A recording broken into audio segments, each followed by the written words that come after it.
The morning mist hung heavy over the cobblestones of Windsor Castle as Sergeant James Mitchell adjusted his iconic red tunic one final time.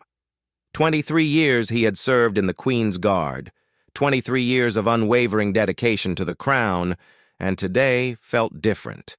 The familiar weight of his bearskin hat seemed heavier as he took his position outside the castle gates, the same spot where his grandfather had once stood decades ago. James came from a family steeped in military tradition. His grandfather, William Mitchell, had served during World War II, standing guard as bombs fell around London. His father, Robert, had dedicated 30 years to the same regiment before retiring with full honors. The Mitchell name was respected among the ranks, synonymous with loyalty, discipline, and an unshakable commitment to duty. For James, wearing the uniform wasn't just a job, it was carrying forward a legacy that meant everything to his family. The castle grounds buzzed with unusual activity that September morning. Staff members hurried between buildings, their faces etched with concern and whispers following in their wake. Something had changed in the royal household, something that would test the very foundations of centuries-old traditions. James noticed the tension but maintained his stoic expression, trained never to let emotions show while on duty. Queen Elizabeth II had passed away just days ago, and the entire nation was still processing the monumental shift. For James and his fellow guards, she had been more than just a monarch. She was the embodiment of everything they had sworn to protect. Her death marked the end of an era. And now King Charles III would take the throne, bringing with him changes that nobody could have anticipated. As the morning progressed, James watched as various royal family members came and went. The familiar faces of Prince William and Catherine brought a sense of continuity, but there was an underlying tension that even the most disciplined guard couldn't ignore. The protocols that had governed royal life for decades were being questioned, and rumors spread through the ranks about potential changes to long-standing traditions. James remembered his first day as a guard, how his father had taken him aside and explained the sacred nature of their duty. "Son," Robert had said, his voice thick with emotion, "when you put on that uniform, you're not just representing yourself or even our family. You're carrying forward the honor of every guard who came before you. The Queen depends on us to maintain the dignity of the crown, no matter what challenges we face." Those words echoed in James's mind as he noticed a black sedan approaching the castle entrance. Through the tinted windows, he could make out the silhouette of Camilla, now Queen Consort, accompanied by several advisors. There had been whispers among the staff about her plans to modernize certain aspects of royal protocol, changes that some viewed as necessary evolution, while others saw as dangerous departures from tradition. The vehicle stopped directly in front of James's post. As Queen Camilla emerged, she looked different somehow, more confident, more assertive than he had seen her in previous encounters.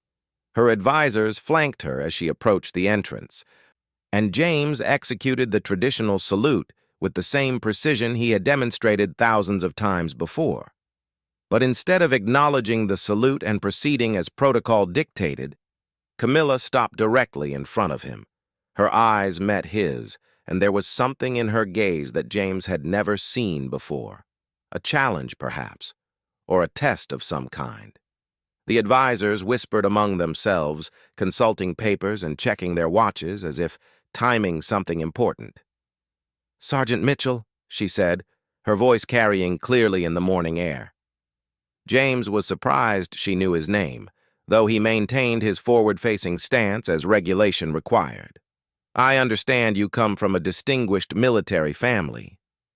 "Yes, Your Majesty," James replied, his voice steady despite the unusual nature of the interaction.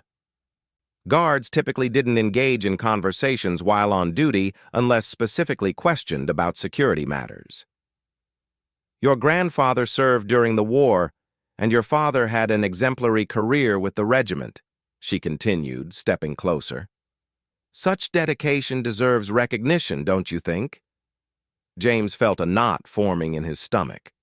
Something about this conversation felt wrong, like a setup for something he couldn't yet understand. "My family has always been honored to serve the crown, Your Majesty." Camilla smiled, but it didn't reach her eyes. "Yes, well, times change, Sergeant. Traditions that once served their purpose sometimes need to be adapted to modern sensibilities." She gestured to one of her advisors, who stepped forward with a document. "What I'm about to ask of you represents a new direction for the monarchy," she continued.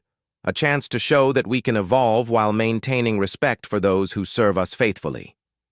The advisor handed her the document, which she held up for James to see. Even from his position, he could make out official letterhead and what appeared to be a formal decree of some kind. His training told him to remain silent and motionless, but every instinct screamed that something was terribly wrong. "This document," Camilla explained, "authorizes certain changes to traditional guard protocols. Specifically, it requires all guards to demonstrate their loyalty to the new reign by performing a gesture of submission that acknowledges the changing times." James felt his heart skip a beat.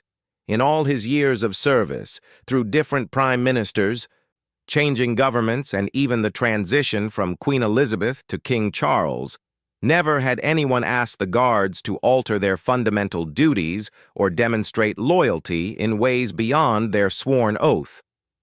"The gesture is simple," she continued, her voice taking on a more commanding tone. "You will kneel before me, remove your hat, and pledge your allegiance to the new order. This will be recorded and shared as a symbol of the monarchy's evolution and the willingness of our finest servants to embrace necessary change." The words hit James like a physical blow. Kneel, remove his bearskin hat while on duty. These actions violated every principle of guard protocol he had learned. More than that, they violated something deeper: the dignity and honor that his grandfather and father had died to preserve. "Your Majesty," James began carefully, his voice steady but firm, "with all due respect, such actions are not part of standard guard protocol. My oath of service is to the crown and to maintaining the traditions that have protected the monarchy for centuries." Camilla's expression hardened. "Sergeant, you seem to misunderstand. This is not a request. This is a direct order from your queen consort. Your refusal to comply would be seen as insubordination and disrespect to the crown you claim to serve." Around them, other guards remained at their posts, but James could sense their tension. Security cameras captured every moment, and he knew that whatever happened next would be scrutinized and analyzed. His fellow guards trusted him to make the right decision, just as he trusted them to maintain their dignity regardless of the circumstances.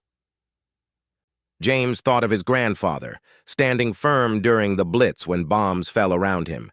He thought of his father, who had faced political upheavals and social changes throughout his career, but never compromised his integrity.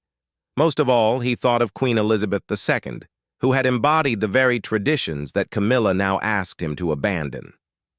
"Your Majesty," James said, his voice clear and unwavering, "I cannot comply with that order. My duty is to uphold the traditions and protocols that have been passed down through generations of guards. To kneel and remove my hat while on duty would be a betrayal of everything this uniform represents." The silence that followed seemed to stretch forever. Camilla's advisors looked shocked, clearly not having anticipated resistance. The queen consort herself appeared stunned, as if she had never considered that anyone would dare refuse her command. "Are you defying a direct order, Sergeant?" she asked, her voice rising with anger. "No, Your Majesty," James replied firmly. "I am upholding my oath to serve the crown with honor and dignity. The traditions I follow were established to protect the monarchy, not to be changed at will. My grandfather and father served faithfully within these traditions, and I will not be the one to break that chain of honor." As Camilla's face flushed with anger, and her advisors frantically whispered among themselves, James knew that his career might be over. But as he stood there in his red tunic and bearskin hat, maintaining the same proud posture his family had maintained for generations, he felt something his grandfather and father would have recognized: the quiet strength that comes from knowing you've chosen duty over convenience, tradition over politics, and honor over fear. The news spread through Windsor Castle like wildfire. Within hours of the confrontation, every member of the royal household had heard about Sergeant James Mitchell's defiance of Queen Camilla's order. The story grew with each telling. Some versions painted James as a hero defending sacred traditions, while others branded him as an insubordinate soldier who had publicly embarrassed the new queen consort. James was immediately relieved of his duty and escorted to a small waiting room deep within the castle's administrative wing.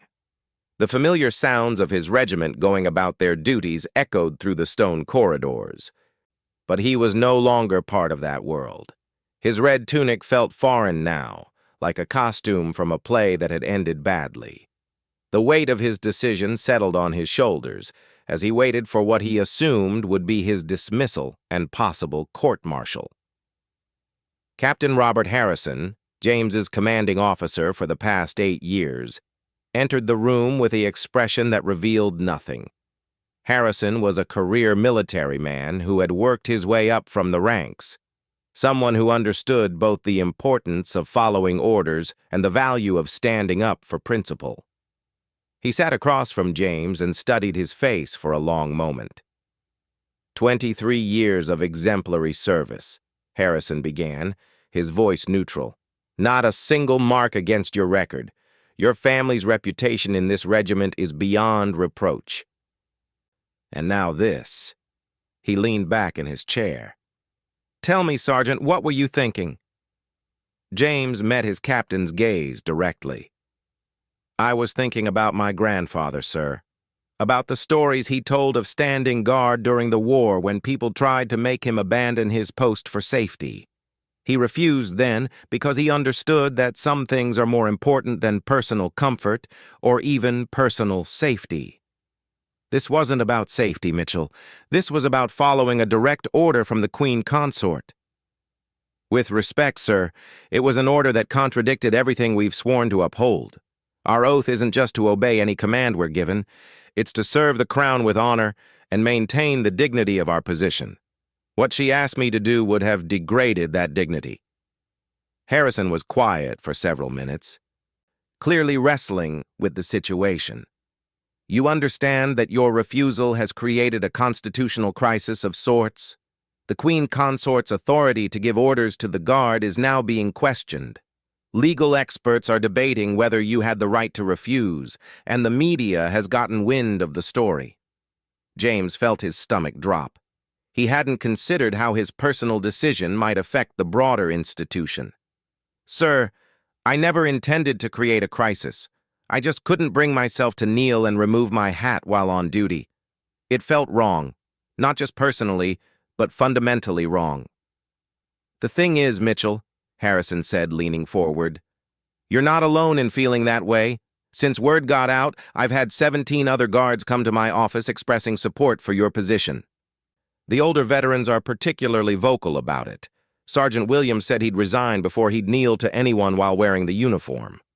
This revelation surprised James. He had acted based on his own convictions, not expecting others to rally to his cause. I don't want anyone else to jeopardize their careers because of my decision, sir. That's admirable, but it may be too late for that. The story has reached the media, and they're having a field day with it. Guard defies royal command. Tradition versus progress. Constitutional crisis at Windsor. The palace is in damage control mode, trying to figure out how to handle this without making either you or the Queen Consort look bad. As if summoned by their conversation, an aide knocked on the door and handed Captain Harrison a message. His expression darkened as he read it. You're to report to Colonel Andrews immediately, and Mitchell, be prepared for anything. There are forces at play here, bigger than just you and your conscience. The walk to Colonel Andrews' office felt like a march to execution.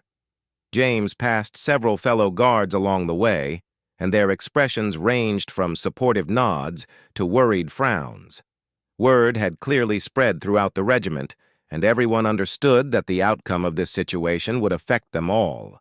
Colonel Andrews was a stern man in his 60s who had served with distinction in multiple conflicts before taking command of the Queen's Guard.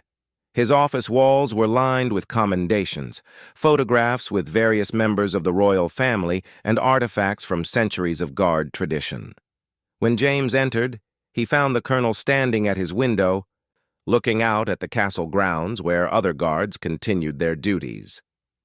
"Sergeant Mitchell," the colonel said without turning around, "in my 35 years with this regiment, I have never encountered a situation quite like this one. Sit down." James took a seat in front of the large oak desk, his spine straight despite the informal invitation.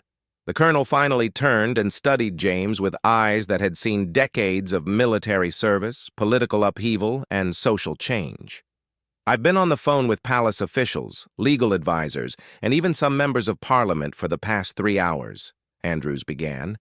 Your refusal to follow the Queen Consort's order has created ripples that extend far beyond these castle walls. Do you understand the magnitude of what you've done?" "I'm beginning to, sir. But I stand by my decision." "Of course you do. That's what makes this so complicated." The colonel sat behind his desk and pulled out a thick folder. "I've been reviewing your service record, your family's history with the regiment, and the specific protocols that govern our duties. What I've found is interesting." He opened the folder and spread several documents across the desk. According to Regulation 47B, established in 1953, guards are required to follow all lawful orders from members of the royal family. However, Regulation 23A, established in 1947, states that guards must maintain the dignity and tradition of their position at all times while on duty. James felt a glimmer of hope, though he tried not to let it show on his face. "The legal department is arguing that these regulations conflict with each other in this specific case," Andrews continued. "Was the Queen Consort's order lawful if it required you to violate the dignity and tradition of your position? The constitutional lawyers can't seem to agree." "What does that mean for me, sir?" "It means that your case has become a test of whether personal conscience can override direct orders when those orders conflict with fundamental duty. It's not just about you anymore, Mitchell. It's about the future of how the Guard operates and whether centuries of tradition can be changed by royal decree." The colonel leaned back in his chair and fixed James with a steady gaze. "I'm going to ask you something, and I want you to think carefully before you answer. If you could go back to that moment this morning, knowing everything you know now about the consequences, would you make the same decision?" James didn't hesitate. "Yes, sir, I would." "Even knowing that your career might be over? Even knowing that you've created a constitutional crisis? Even knowing that other guards might lose their jobs because of the precedent you've set?" "Especially knowing all of that, sir. If we can't stand up for the principles that define our service, then what are we really protecting?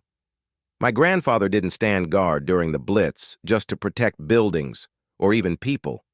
He stood guard to protect an idea, a tradition, a way of life that meant something. If I had knelt today, if I had removed my hat and pledged allegiance to a new order, I would have been betraying everything he fought for."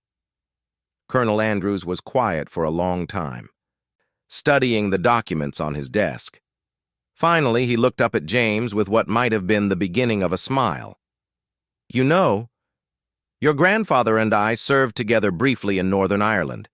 He was exactly as stubborn and principled as you are. You knew my grandfather, sir? William Mitchell was one of the finest soldiers I ever had the privilege to serve alongside.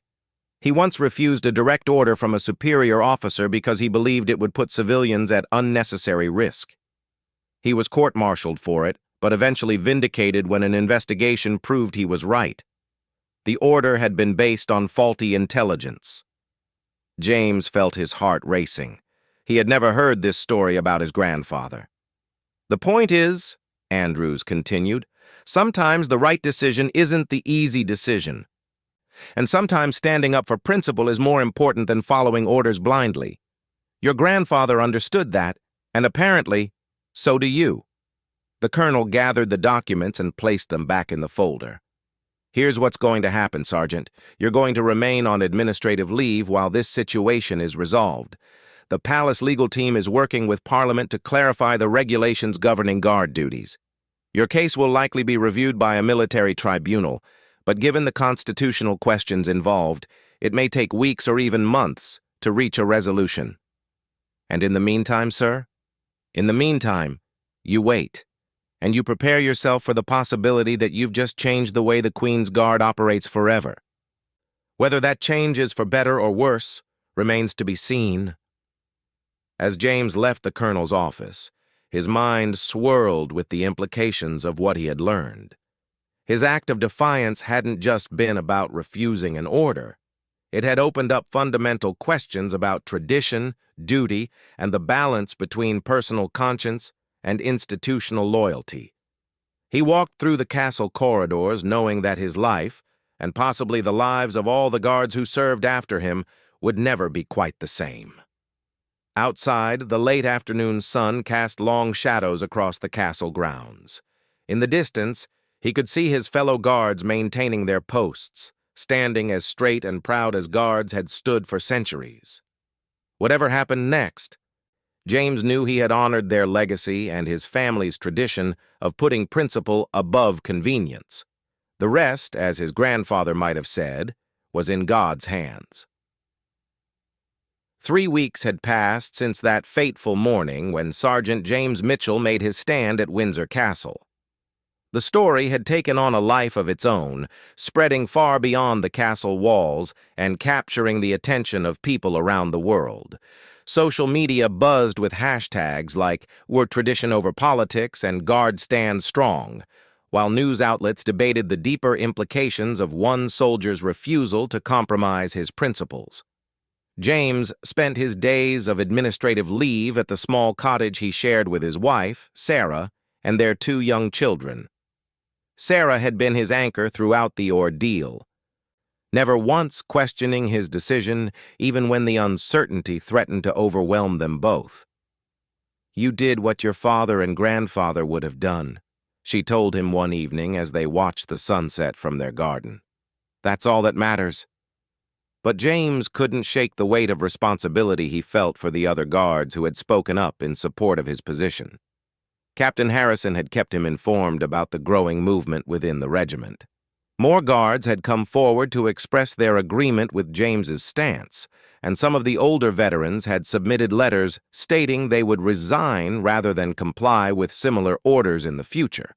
The media attention had been relentless.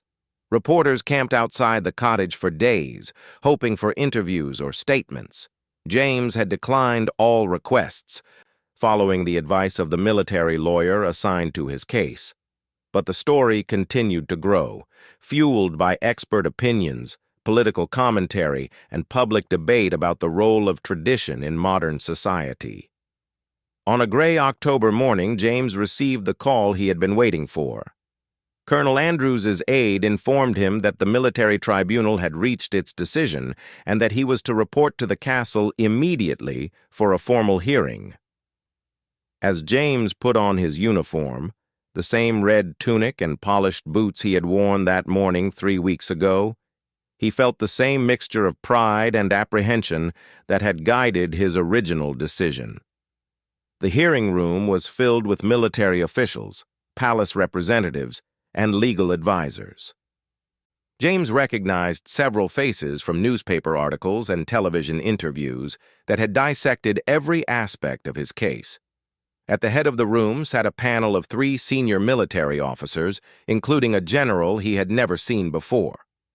Colonel Andrews entered with a thick folder of documents and took his place at the presenting officers' table.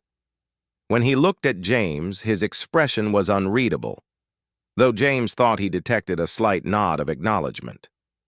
"Sergeant James Mitchell," the general began, his voice echoing in the formal chamber. You stand accused of insubordination for refusing a direct order from Her Majesty Queen Camilla, Queen Consort of the United Kingdom. How do you plead?" James stood at attention, his voice clear and strong. "Not guilty, sir." The general raised an eyebrow. "On what grounds?" James's lawyer, a sharp woman in her 50s named Margaret Thompson, rose to address the panel. "Your Honors, Sergeant Mitchell's refusal was based on a fundamental conflict between the order he received and the core regulations that govern his position as a Queen's Guard. We contend that he was duty-bound to refuse an order that would have violated the dignity and tradition of his office." What followed was a detailed presentation of military law, constitutional precedent, and historical tradition that lasted nearly 2 hours. Expert witnesses testified about the establishment of guard protocols, the importance of maintaining ceremonial dignity, and the legal framework that governed royal authority over military personnel. The most compelling testimony came from General Sir Edmund Hartley, a decorated veteran who had served as commanding officer of the Queen's Guard 30 years earlier. Despite being in his 80s, his voice remained strong as he addressed the panel. "Gentlemen," he said, "in my 50 years of military service, I have learned that sometimes the greatest act of loyalty is the refusal to follow an order that contradicts the very principles you've sworn to uphold. Sergeant Mitchell wasn't defying the crown.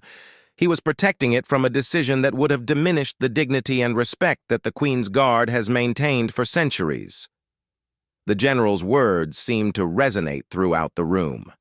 Even some of the palace officials nodded in apparent agreement, though James noticed that several others looked uncomfortable with the implications of what was being said. When it came time for James to speak on his own behalf, he stood before the panel with the same quiet dignity he had shown that morning at the castle gates. "Your Honors," he began, "I did not refuse Queen Camilla's order out of disrespect or defiance. I refused because following that order would have required me to violate every principle that makes the Queen's Guard a symbol of honor and tradition." He paused, looking directly at each member of the panel. "My grandfather served during World War II, standing guard even when bombs fell around him. My father served for 30 years, never once compromising the dignity of his position. They didn't serve just to follow orders blindly. They served to protect something larger than themselves. Something that represented the best of what our nation stands for." James's voice grew stronger as he continued. "When I put on this uniform each morning, I'm not just representing myself or even my family. I'm carrying forward a legacy that has been maintained by thousands of guards over hundreds of years. To kneel and remove my hat while on duty would have broken that chain of honor, and I couldn't be the one to do that." The panel deliberated for less than an hour before returning with their decision. As James stood to hear the verdict, he felt the weight of history pressing down on him. Whatever happened next would set a precedent that would affect every guard who came after him. "Sergeant Mitchell," the general announced, "this panel finds you not guilty of insubordination. Your refusal to follow Queen Camilla's order was justified under Regulation 23A, which requires guards to maintain the dignity and tradition of their position at all times while on duty." The relief that washed over James was quickly followed by a sense of vindication that extended far beyond his personal situation. The panel had essentially ruled that some traditions were too important to be changed arbitrarily, even by royal decree. But the general wasn't finished. "Furthermore," he continued, "this tribunal recommends that the regulations governing Queen's Guard duties be clarified to prevent similar conflicts in the future. The dignity and traditional protocols of the guard position should be protected from orders that would compromise their ceremonial importance." As James left the hearing room, he was surrounded by fellow guards, family members, and supporters who had waited outside for the verdict. The scene was emotional. Hardened soldiers openly showed their relief and pride, while James's father, now in his 70s, embraced his son with tears in his eyes. "Your grandfather would be proud," Robert Mitchell whispered to his son. "You upheld the family honor, and protected something that needed protecting. Captain Harrison approached James with news that would complete his vindication. "The palace has issued a statement," he said with a grin. "They're acknowledging that the order was inappropriate and expressing regret for the situation. More importantly, they're establishing a new protocol that protects guard traditions from arbitrary changes." But perhaps the most significant moment came later that day when James returned to his post at Windsor Castle. As he took his position at the gates wearing the same red tunic and bearskin hat that had caused so much controversy, he was joined by every other member of his unit. In a show of solidarity that spoke louder than any official statement, his fellow guards had requested to serve alongside him on his first day back. Colonel Andrews made a rare public appearance to address the assembled guards and the gathered media. "Today marks not just the return of Sergeant Mitchell to active duty," he announced, "but a reaffirmation of the principles that have guided the Queen's Guard for centuries. Honor, tradition, and dignity are not negotiable, regardless of changing times or political pressures." As the weeks passed, James's story became part of Guard folklore, a tale told to new recruits about the importance of standing up for principle even when it costs you everything. He received letters from around the world, from military personnel, veterans, and civilians who had been inspired by his refusal to compromise his beliefs. The constitutional crisis that his defiance had sparked ultimately strengthened the institution he served. New regulations clearly defined the limits of royal authority over guard protocols, ensuring that future generations of guards would never face the same impossible choice between following orders and maintaining their honor. James continued to serve with distinction for another 7 years before retiring with full honors.